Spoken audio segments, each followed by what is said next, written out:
بسم اللہ الرحمن الرحیم۔ السلام علیکم معزز طلبہ کرام، آپ سب کیسے ہیں؟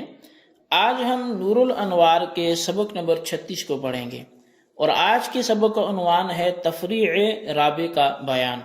اور آج کے ہمارے سبق کی عبارت شروع ہوتی ہے وَالتَّعْوِيلُ بِالْأَطْهَارِ فِي آیَةِ التَّرَبُّصِ۔ آئیے سب سے پہلے عبارت پڑھ کے اس کا ترجمہ کرتے ہیں، اس کے بعد باقاعدہ سبق کی وضاحت کی طرف بڑھتے ہیں۔ مصنف علیہ رحمہ لکھتے ہیں وَالتَّعْوِيلُ بِالْأَطْهَارِ فِي آیَةِ التَّرَبُّصِ عطف علی قوله شرط الولاء، اور طہر سے تعویل کرنا تربص کی آیت میں یہ عطف ہے ماتن کے قول شرط الولاء پر، وتفریع رابع علیہ، اور یہ حکم خاص پر چوتھی تفریع ہے۔ ای اذا کان الخاص بینا بنفسہ لا يحتمل البیان، یعنی جب خاص بذات خود واضح ہوتا ہے تو وہ بیان کا احتمال نہیں رکھتا۔ فبطل تعویل القروء بالاطہار، تو پس اللہ تعالیٰ کے فرمان والمطلقات یتربصن بانفسہن ثلاثۃ قروء میں جو قروء کی تعویل ہے طہر کے ساتھ یہ باطل ہو جائے گی۔ وبیانہ، اور اس کی وضاحت یہ ہے کہ ان قولہ تعالی قروء مشترک بین معنی الطہر والحید، کہ بے شک جو لفظ قروء ہے اللہ تعالیٰ کے فرمان میں یہ طہر اور حیض کے معنی کے درمیان مشترک ہے۔ فأولہ الشافعی بالاطہار لقولہ تعالی فطلقوہن لعدتہن علی ان اللام للوقت، تو پس چونکہ قروء طہر اور حیض کے معنی کے درمیان مشترک ہے تو امام شافعی نے طہر کے ساتھ اس کی تعویل کی اللہ تعالیٰ کے اس فرمان کی وجہ سے کہ عورتوں کو ان کی عدت کے دنوں میں طلاق دو۔ وہ اس شرط پر کہ یہ جو لعدتہن میں لام ہے یہ وقت کے لیے ہے، ای فطلقوہن لوقت عدتہن، یعنی تم عورتوں کو طلاق دو ان کے عدت کے وقت میں، وہو الطہر، اور چونکہ عدت کا وقت طہر ہوتا ہے تو لہٰذا پتہ چلا کہ قروء سے مراد طہر ہے۔ لأن الطلاق لم یشرع الا فی طہر، اس لیے کہ طلاق میں شروع نہیں ہوئی مگر طہر میں، بالاجماع، یہ اجماعی طور پر ہے۔ وأولہ ابو حنیفہ رحمہ اللہ تعالی بالحیض بدلالۃ قولہ تعالی ثلاثۃ،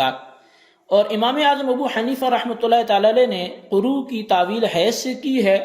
اللہ تعالیٰ کے فرمان لفظ ثلاثہ کے دلالت کی وجہ سے۔ لأنہ خاص لا يحتمل الزیادۃ والنقصان، اس لیے کہ ثلاثۃ یہ خاص ہے جو کمی اور زیادتی کا احتمال نہیں رکھتا۔ والطلاق لم یشرع الا فی الطہر، اور طلاق مشروع نہیں ہے مگر طہر میں۔ فاذا طلقها فی الطہر وکانت العدۃ ایضا ہی الطہر، پس جب اس نے اس کو طلاق دی طہر میں اور عدت بھی طہر سے ہوئی، فلا یخلو ان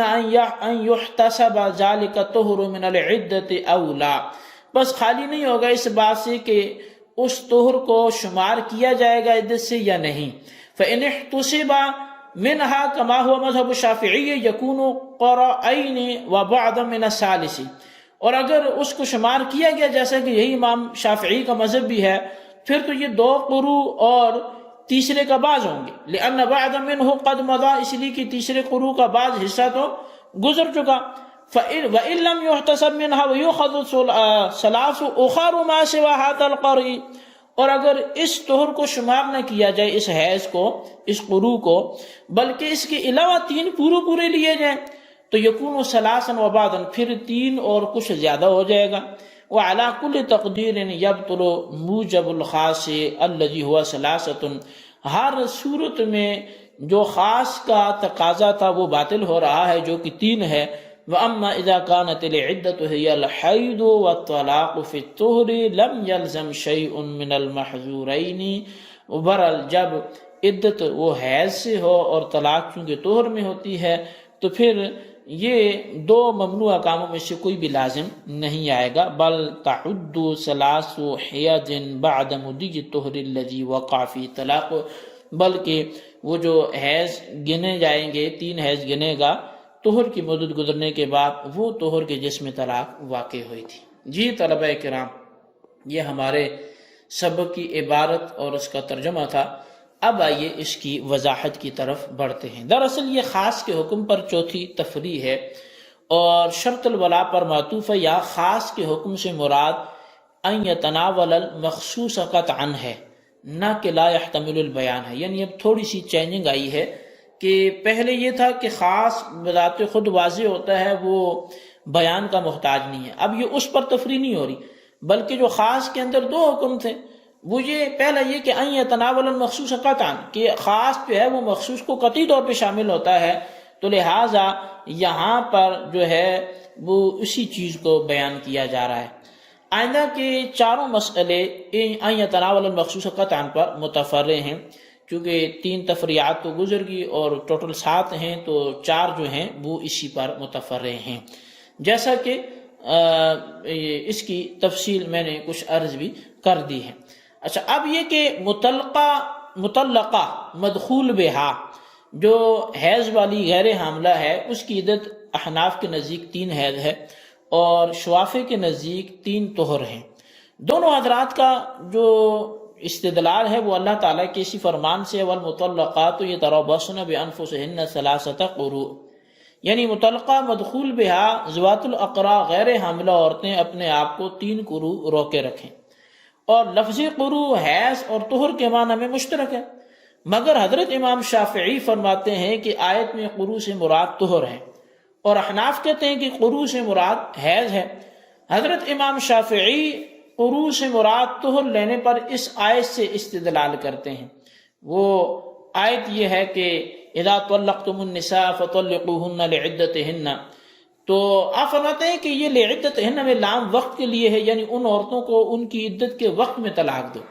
آیت سے معلوم ہوتا ہے کہ عدت اور طلاق کا ایک ہی وقت ہے، اور طلاق کے بارے میں سب کا اتفاق ہے کہ طلاق طہر میں مشروع ہوئی ہے، کیونکہ عبداللہ بن عمر نے اپنی بیوی کو جب حالت حیض میں طلاق دی تو نبی علیہ السلام نے ابن عمر کو رجعت کا حکم فرمایا تھا۔ اس سے معلوم ہوا کہ حیض کی حالت میں طلاق غیر مشروع ہے، اور جب حیض کی حالت میں طلاق غیر مشروع ہے تو طہر کے زمانہ میں مشروع ہوگی، پس ثابت ہوا کہ طلاق کا مشروع وقت طہر ہے، اور لعدتہن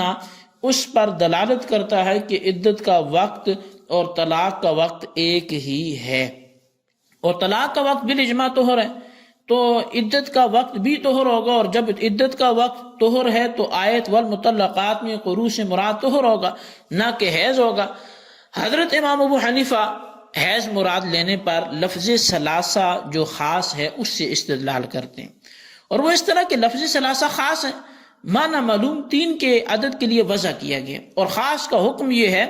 کہ وہ اپنے مخصوص یعنی مدلول کو قطعی طور پہ شامل ہوتا ہے، اس میں کمی بیشی کی کوئی گنجائش نہیں ہوتی، اور یہ بات اسی وقت ممکن ہوگی جب قروء سے مراد حیض لیا جائے گا، نہ کہ طہر، کیونکہ طہر مراد لینے کی صورت میں لفظ ثلاثہ پر بغیر کمی بیشی کے عمل ممکن نہیں ہوگا، اس لیے کہ طلاق طہر میں مشروع ہے۔ بس جب کوئی شخص طہر میں طلاق دے اور عدت بھی طہر ہو، جیسا کہ حضرت امام شافعی نے فرمایا، تو اس کی 2 صورتیں ہیں۔ ایک تو یہ ہے کہ جس طہر میں طلاق واقع ہوئی ہے اس کو بھی عدت میں شمار کیا جائے، اور دوسرا یہ کہ اس کو عدت میں شمار نہ کیا جائے۔ پہلی صورت میں عدت کا زمانہ 2 طہر پورے، اور تیسرے کا جس میں طلاق واقع ہوئی ہے کچھ ایسا ہوگا۔ بہرحال اس صورت میں پورے 3 طہر تو نہیں ہوں گے، بلکہ 3 سے کچھ کم ہوں گے، کیونکہ جس طہر میں طلاق واقع ہوئی ہے اس کا کچھ ایسا گزر چکا ہے، اور اگر اس طہر کو جس میں طلاق واقع ہوئی ہے عدت میں شمار نہ کیا جائے بلکہ اس کے علاوہ 3 طہر لیے جائیں تو عدت کا زمانہ 3 طہر پورے اور مزید کچھ ایسا زیادہ ہو جائے گا۔ تو ان دونوں صورتوں میں